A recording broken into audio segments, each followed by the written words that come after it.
তোমার রেজাল্ট হয়ে গেছে, তোমার চান্স হয়নি। কেমন লাগছে?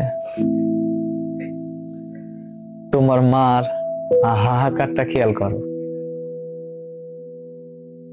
তোমার সামাজিক মর্যাদাটা খেয়াল করো, কোথায় গেছে? আরে তোমরা তো খুবই স্বাভাবিক, স্বাভাবিক থাকারই তো কথা। বাবা আমার ব্যাপারে কোনো ইমোশন আছে? থাকবে কেন? বাবা তো কখনো বুঝতেই দেয়নি, মা তো কখনো বুঝতেই দেয়নি যে তারা তাদের রক্তকে প্রতিনিয়ত পানি করে তোমার জন্য ইফোর্ট করছে, তোমার মুখের একটু হাসির দেখার জন্য, একটু খুশি দেখার জন্য রাত দিন পরিশ্রম করে যাচ্ছে, দিনের পর দিন নিজেকে যন্ত্রণা দিয়ে যাচ্ছে। বারবার রিকোয়েস্ট করেছে, মিনতি করেছে যে তোমার পড়া দরকার, তোমাকে সিরিয়াস হওয়া দরকার। আর তুমি তোমার সেই সিরিয়াসনেস না থাকার কারণে আজকে তোমার চান্স হয়নি। কেমন লাগছে ওই বাবার কুঁচকে যাওয়া মুখ দেখে? কেমন লাগছে ওই মার দুমড়ে মুচড়ে যাওয়া দেখে? ভালো লাগছে? ভালো তো লাগার কথা। তোমরা তো খুব ইজি, অথচ এই বাবাদের, এই মাদের যদি একদিনের একটু অনুভূতি। গতকাল একজন গল্প করছিল যে একজনকে দেখে 3 তলাতে ইট উঠাচ্ছে একটা ভদ্রলোক, মাথার উপর একটার পর এক ইট নিচ্ছে, যতক্ষণ পর্যন্ত হাত দিয়ে শেষটা ধরা যায়,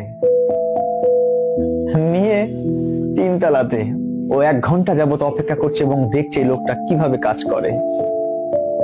অনেক কষ্ট করে নিয়ে একে একে এইভাবে উঠছে আবার নামছে নন স্টপ। 2 ঘন্টা পরে যখন লোকটা নামলো, তাকে জিজ্ঞাসা করছে, ও ভাই এত পরিশ্রম করছেন? লোকটা ধুলাবালি মাখা রুমাল দিয়ে, গামছা দিয়ে চোখ মুখ মুছতে মুছতে বলতেছে, ভাই এগুলো করছি আমার ছেলে মেয়ের জন্য, ওরা শহরে আছে, বিশ্ববিদ্যালয়, মেডিকেল, নার্সিং অ্যাডমিশন দেওয়ার জন্য শহরে আছে, ওদের জন্য টাকা জোগান দেওয়ার জন্য। আমার মেয়ে যখন আমাকে বলে যে বাবা আমি খুব সিরিয়াসলি পড়ছি, তখন না আমার এই কষ্টের কাছে তাদের যে অনুভূতি, এই অনুভূতির কারণে আমার এই কষ্টগুলো অত্যন্ত নগণ্য হয়ে যায়, তুচ্ছ হয়ে যায়। আর তুমি কি করছো? সারাদিন ওরকম পরিশ্রম করবার পর তোমার বাবা 800 থেকে 1000 টাকা পাচ্ছে, আর তোমার মা, আমি আগে বুঝতাম না জানো, আগে জানতাম না, এখন বুঝি। আমার সন্তানটা যখন অসুস্থ হলো, তখন আমি প্রার্থনা করি, ডাক্তারকে দেখাই, ওষুধ খাওয়াই, আর প্রার্থনা করি, আল্লাহ আমার ছেলে তো ছোট ছেলে, তুমি ওকে সুস্থ করে দাও, তুমি ওকে সুস্থ করে দাও। বারবার প্রার্থনা করবার পরেও আমার ছেলে সুস্থ যখন না হয়, তখন প্রার্থনা করি হাত তুলে যে আল্লাহ তুমি আমাকে অসুস্থ বানাও, কিন্তু আমার সন্তানকে সুস্থ করো। বিশ্বাস করো, প্রত্যেকটা বাবা মা সেম। আমি আগে বুঝিনি, আমি যখন বাবা হয়েছি আমি তখন বুঝি যে সন্তানের জন্য মায়ের, বাবার কন্ট্রিবিউশনটা কি। আমি দেখেছি আমার বউকেও একই রকম ভাবে প্রার্থনা করতে। তুমি হয়তো ভাবছো, তুমি হয়তো দেখছো তোমার মা এখন খুব অর্ডিনারি, কিচ্ছু করে না, কিন্তু রান্না তো করছে। তুমি চোখ বন্ধ করে দেখো বুড়ি, তোমার মা ওই আগুনের দিকে চেয়েছে, মনে মনে ওই প্রার্থনাই করছে, আল্লাহ তোমার কাছে যদি বিনিময় লাগে তাহলে এই আগুনে তুমি আমাকে পোড়াও, কিন্তু আমার সন্তানের তুমি ভালো করো, আমার সন্তান যেন খুশি থাকে, ভালো থাকে, যে কাজে তারা আছে সেই কাজের জন্য তারা যেন সফলতা পায়। আর তুমি কি করছো? তুমি এখানে এসে খুবই আরামে আরামে দিন পার করছো তো। ও মেয়ে, তোমার কি বিবেক আছে? তোমার কি বিবেক আছে? তুমি কি একবারও তাদের এই কন্ট্রিবিউশনটাকে সামনে আনতে পেরেছো? কি বাবাকে ফোন দিতে চাইলা না?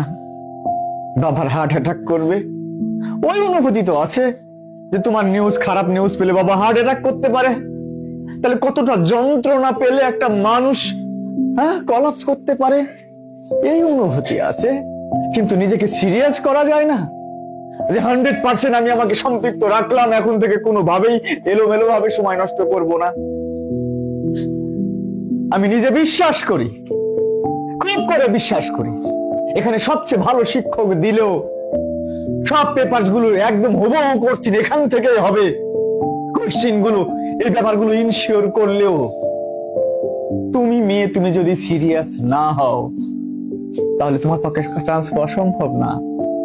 আরে আর এই পেপারস তো বাইবেল না, কোরআন না যে সব এখান থেকে সবকিছু হবে। তার মানে আরো অনেক কিছু জানতে হবে, পড়তে হবে। তুমি যদি সিরিয়াস না হও তাহলে পড়াশোনা কিভাবে হবে, কিভাবে সম্ভব? তুমি এখান থেকে বাসায় ফিরছো, বাসায় ফিরবার পরে দেখো রুমমেটরা সবাই মিলে মুভি দেখছে, তোমাকে আহ্বান করলো তুমি আসো মুভি দেখো। আরে তুমি তো সিরিয়াস না, তাই তুমি ওদের সাথে জয়েন করবা। আর যদি সিরিয়াস হতা তাহলে সুন্দর করে ইগনোর করে তুমি বারান্দায় গিয়ে পড়তে বসতে। বারান্দাতেও তারা ডিস্টার্ব করছে আর তুমি সিরিয়াস, তুমি মনে মনে ভাবছো আমি ছাদে গিয়ে পড়বো।